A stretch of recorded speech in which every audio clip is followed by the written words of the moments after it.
How's it going, ladies and gentlemen? Welcome back to the channel and welcome back to another video of me, OLTTV. In this one we are going to be following on with the 5 things I love and hate series, and this one is all about the 5 things I hate about this BMW 1 series.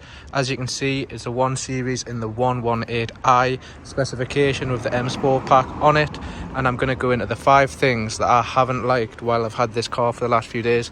There is a few, don't get us wrong, really good car, but there is things I don't like about this, and we're going to jump into them in this video. So stay tuned for the 5 things that I hate about this M Sport BMW 118i.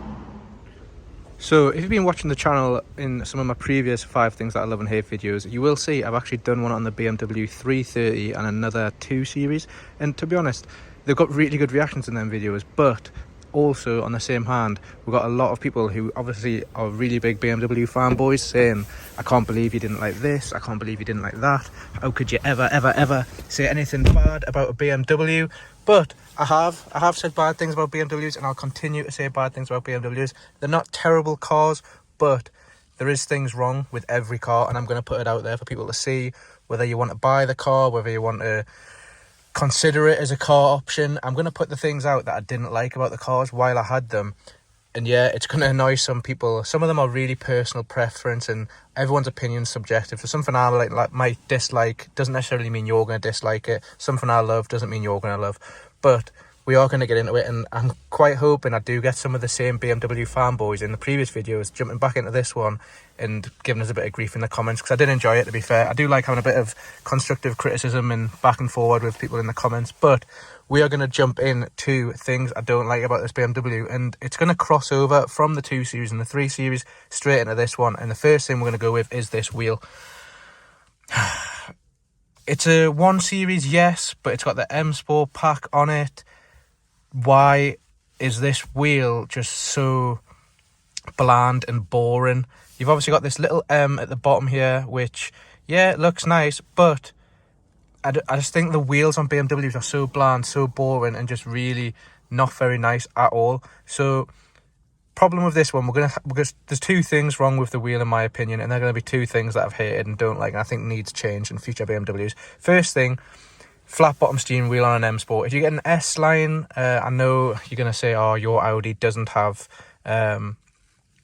a flat bottom steering wheel on your S line Audi. Yes, I know it doesn't. Actually, I didn't tick that option. I forgot it was there. Should have spent the £140 and I should have got that option.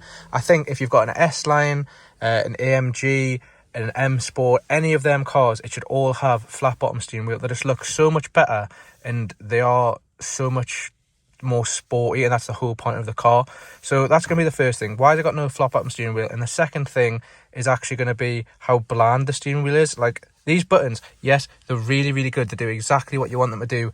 There's no confusion of this is your setting your cruise control. This is what this, like, obviously you start it with that, you set it with that. That's your limiter. Up and down if you want to raise or decrease the speed. Resume and cancel. Does what it says on the tin. Other side, you've got your left and right for your songs. Flicking through the right side of your instrument cluster on the digital dash, as you can see there. No active entertainment source. On this, you've got the, obviously, lower volume, raise volume, phone, your bit of your instrument cluster here. Yeah, it's going to show up with media sources, Apple CarPlay, radio, news, and obviously voice control. But I just think it looks outdated. In the Range Rover I have, in new Mercedes, in other new cars, these are all sort of like touch controls rather than physical buttons. Physical buttons, don't get us wrong, I do enjoy them still, and a lot of people give a stick for, oh, you're young, you just want touch screens. It's not the case. I like physical buttons, I really do. It's the click and all that is really good. Like, the haptic control on some of the touch screens in cars these days is spot on. I just think this looks a bit bland. The wheel itself looks bland, looks a bit boring, could be better in my opinion. So that is the 2 things I'm going to say about this. The shape of the wheel isn't fantastic. I think it should have a flat bottom, and the actual buttons, I just think, looks a bit outdated, looks a bit old, could do with a bit of a refresh. And I'm also going to throw in, it's not going to class as the top 5 things, but this, I don't like this bit here. I think that should be a cutout. You should be able to rest your fingers through there, hold the wheel a bit nicer, because holding it there isn't fantastic, and neither's that. So yeah, 2 things into one, throw in a little one just for you there. There's the 2 first things that I hate about this BMW 1 series. Staying inside the car then, it is going to be the layout of this cabin. I know people in the last video were like, oh yeah, it's a BMW, it's meant to look like this, it's meant to look nice and classy and simple, but I do think the interior of this, for the money you're going to spend on this, there's nicer interiors out there personally. Obviously you might find it different to me, and don't get us wrong, it's been a nice place to sit, but I just think this looks a bit naff. But that isn't the main problem of this area. So the third thing I'm going to say I hate, and I really have hated it. How can I see? It is 18.5 degrees Celsius, as you can see there in London at the moment. I drove for an hour home from West London, like way west of London, with the aircon on full blast, and I couldn't keep cool in this car. I don't know what it is, but I wasn't cool. Obviously that's down, that doesn't help. That's a start, that's on me. These two though, both facing me, pointing right at us. This one also pointing right at us. I had it on the lowest temperature possible, and the car just wasn't cooling down. And I couldn't feel it really. Like I couldn't actually feel the air blowing onto us. I don't know if it's where they are positioned, or the wheel blocks it, or I don't know, the AC just wasn't coming through. It wasn't hitting my face, and it wasn't keeping the car cool. The car was just continually being warm at like 18 odd degrees or more, whatever the inside temperature of the car is. So I was having to keep the window down, and on the motorway and whatever, you don't want that, and you get that noise where the air's bouncing through the windows. So third thing I hate about this car has actually been the climate control. For what you can do, if I turn this on, start that up, climate control, as you can see it's on low at the minute, but I've got a max AC. If you bosh that all the way up, it sounds right, it sounds like it's coming out of there, and it is a little bit, even when it's on full blast, but the most of it comes out the top for the windscreen.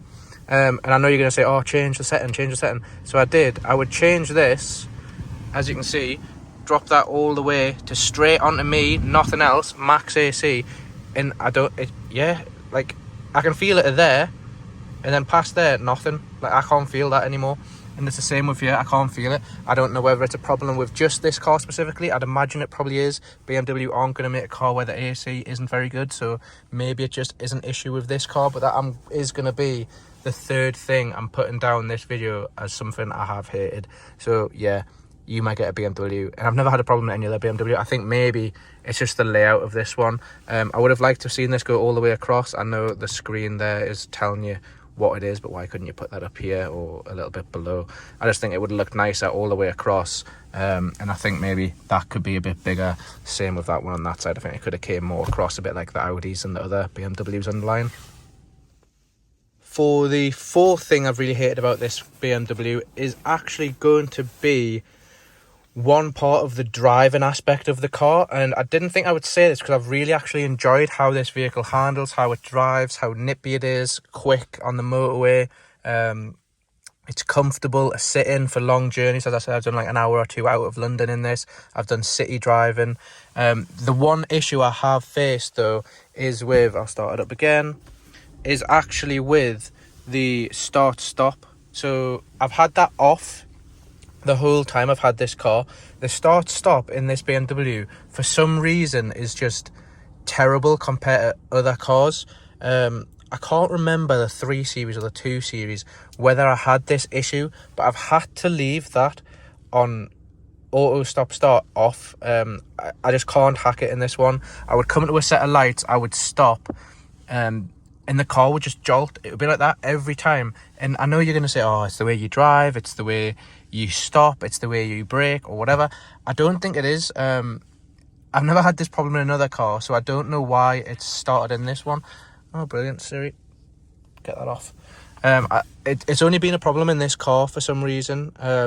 It's been annoying to the point where I've turned it off and left it off, and it hasn't done well for the fuel consumption in the miles per gallon, but I've had to. I've left it off, not going to bother with it. It was really doing my head in, the joltiness of it.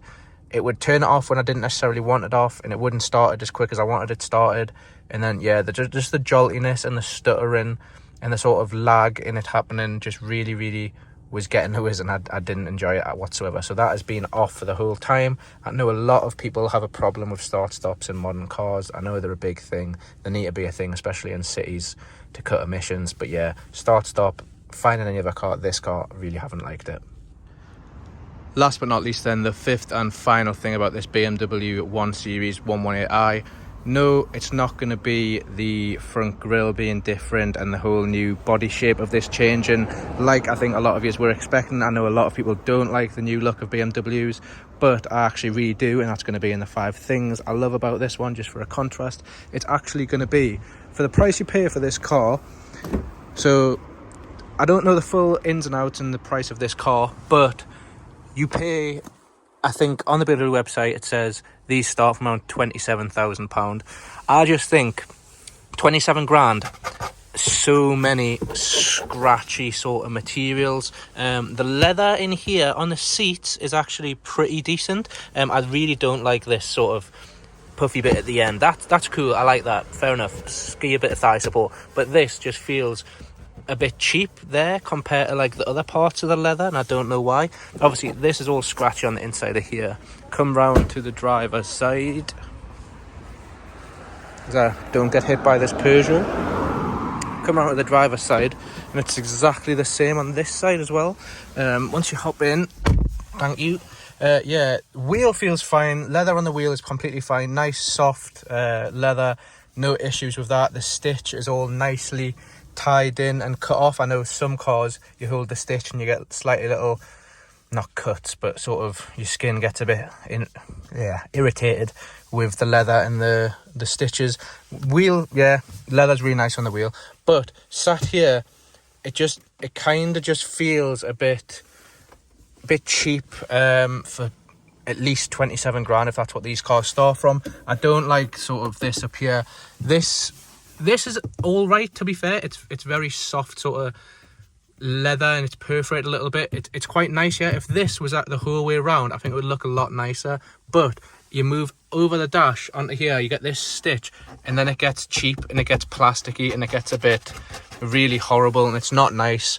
And I don't understand, but you've also got this weird bay in the other BMWs. This is closed. You've got like a sort of slidey thing to close that off, which I think would be a lot nicer. I think this would look a lot more sleek and sort of classy and refined if that did have a cover, a bit like the 3 Series has, as well as in Mercedes. Obviously this opens up, whether it's a flip open like that or whether it's a slide up or whatever. Even in Range Rovers, I think if you could cover all that, it would be a lot nicer.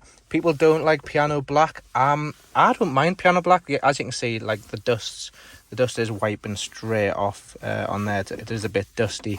I know it gets covered in fingerprints, but piano black doesn't bother us whatsoever. When it contrasts so much like it does in here, you might think it looks a bit weird, but this piano black hasn't bothered us whatsoever. I just think other areas of the car are a bit cheap or a bit flimsy, and I think 27 grand, spec this up a bit more, probably looking at closer to 30 grand once you add some options. Pardon me, you had the M Sport pack, you had some whatever else in here. You're probably looking towards 30 grand, which is a lot of money for a 1 Series, and you just expect a little bit more, I think, in terms of build quality and a bit more refined in here with a bit nicer materials and plastics and leathers. So yeah, that's going to be the 5th and final thing about this one. Actually, it's not.